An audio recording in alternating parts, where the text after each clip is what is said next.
Hey guys, welcome back to another tutorial into the SOC series. Okay, in this series we are using Splunk to set up our home lab and learn SOC operations. Now, one of the things that you have seen in the previous videos, we have added a couple of hosts to monitor their logs. Okay, and the servers we have added are basically listed here. One is a Windows VM and the other one is the Splunk server itself, and you can see we are receiving a couple of logs here, right? But you know what, these logs are not enough for you to learn SOC. You need to learn about Office 365 issues and events and information. You need to learn about AWS security events. And how do you do that without setting up that infrastructure, right? If you have to set up that infrastructure, generate those error logs, it's going to take a lot of time. So for that, now we have Splunk BOTSv3. Okay, now this is basically a data set that has all the logs available. You can see right here it has Apache related, AWS related logs, right? And then it also have a lot of error logs, Linux related logs, mailbox logs, right? And interestingly, it also has Office 365 logs as well. Okay, so you can see here Office 365 logs are also available here. So you can see that this data set has a lot of logs that can help us to learn about security events and investigate it. Now, in order to do that, all you have to do is click on this link and start the download. Now, since I have already downloaded it, so I have it right here. Okay, but in case you need it, you can just click here to get the download started. The size is 320 MB, which is, if you ask me, very small size. Now all we have to do it is to extract this particular zip file. Let's click on extract all, extract.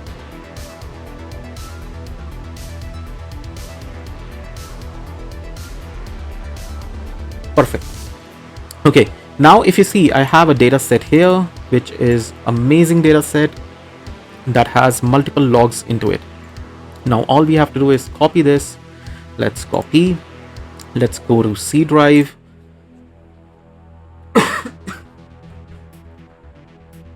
Okay, now once we are in C drive, all we have to do is navigate to a particular directory. Okay, so we'll go into C drive, program files, then we'll go to Splunk. Let's click on continue. It requires admin rights, so that's okay. So click on continue, then we go to etc, then we go to apps. Okay, and here what we are going to do is we are going to paste our BOTSv3 data set. Okay, so you might be as the GitHub page says, let me show you. The GitHub page says you might need multiple apps to be installed, but most of these apps might be outdated versions. Okay, so I would not recommend installing these apps, but rather just paste the data set there in the directory of apps, and then go back to the Splunk server. Okay, so let's go back to the Splunk server. Okay, and here just to check if the data set is available or not, we'll click on index equal to BOTSv3.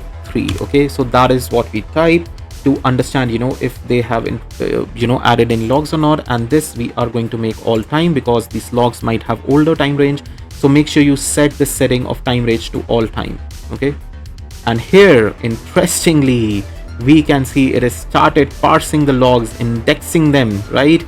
And we have a couple of logs here, right? Some of them are from AWS, some of Office 365, and various sources. Now if I go to the source type, you can see 100+ sources are there. Okay, and let's say that I want to understand what are the top values, then I can actually see a visualization here coming, and you can see Splunk is basically parsing it. Okay, let's give it some time to parse, and you can see the visualization. You can also see the events in verbose mode if you want. Okay, so give it some time. Since we have just allocated the data sets, it's taking some time to parse and index it. So let's say we want to look at the CloudWatch logs, right? If you want to view the events, let's click on this icon, and this will open in new tab, and we can see the CloudWatch events. Here you can see user 1 is basically detected in AWS CloudWatch. Okay, so you can see we have all the CloudWatch logs here. Okay, so you can see the source type has been selected as CloudWatch. Okay, so if I go back on this, you can still see it's parsing logs. Okay, so that's still in progress. Why don't I open this in a new tab? Okay, let me open this in a new tab. Okay, let's go to search and reporting.